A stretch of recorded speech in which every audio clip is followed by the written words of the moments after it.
carro laga keenay dayaxa ama bisha oo markii ugu horreysay loo isticmaalay dhir beeris. Hindiya oo joojisay dhoofintii qamadiga. WFP oo walaac ka muujisay xirnaanshaha dekedaha Ukraine.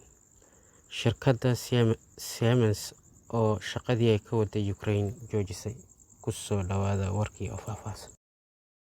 Markii ugu horreysay carro laga soo qaaday bisha korkeeda ayaa lagu guuleystay in dhir lagu beero. Saynisyahanada sida ay sheegeen, carro laga keenay dayaxa ama bisha korkeeda ayaa horseeday in dhir beerista caawimaad ay ka geysato. Tanina waxay muujinaysaa in bini'aadamku muddo dheer uu dayaxa ama bisha korkiisa uu ku dul noolaan karo. Waxaa la sheegayaa cilmi baarayaashu inay isticmaaleen carro yar oo uu Apollo ka soo qaaday bisha korkeeda xilligii booqashadiisii hawada sare, gaar ahaan bisha ee sanadkii 1969 ilaa 1972. Arrintan cajiibka ah ayaa lagu sheegay in ay tahay in dhirtani lagu beeray carro bisha laga soo qaaday, taasoo 2 beri gudahood ku soo baxayso. Idiinma sheegi karo sidaan ula cajabay, ayuu yidhi mid ka mid ah cilmi baarayaasha diyaariyay arrinkan oo ka mid ahaa Professor Annalisa Paul oo wax ka dhiga jaamacadda Florida University.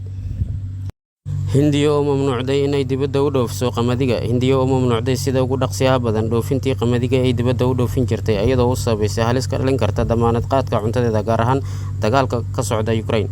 Ogeysiiskan oo lagu daabacay jaraa'id ay leedahay dowladda, gaar ahaan agaasinka arrimaha ganacsiga ee dibadda, ayaa maalintii Jimcaha lagu sheegay sare u kaca qiimaha qamadiga in ay halis galinayso damaanad qaadka cuntada Hindiya, wadamada dariska iyo wadamada aadka u nugul.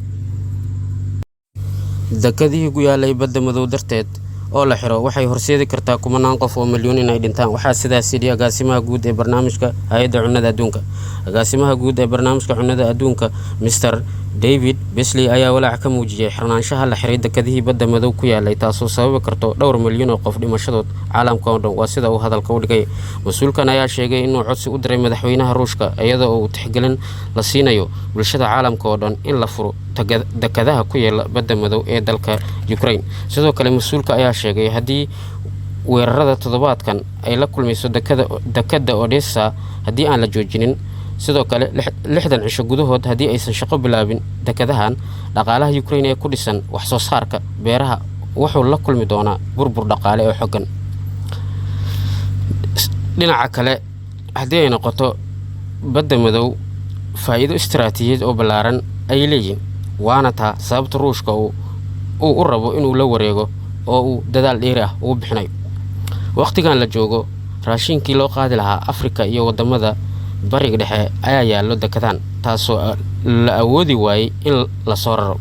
Gaar ahaan, warbixinta Evening Standard ayaa sheegtay wadamada saboolka ee raashinkan uu u socday haddii loo geen waayo in ay cawaaqib xumo cunno yari awgeed ay keeni karto.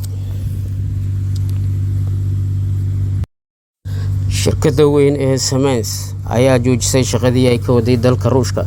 Shirkadda Siemens ayaa joojisay shaqadii ay ka waday dalka Ruushka, taasoo ay ku sababaysay cawaaqibka dagaalka Ukraine iyo Ruushka.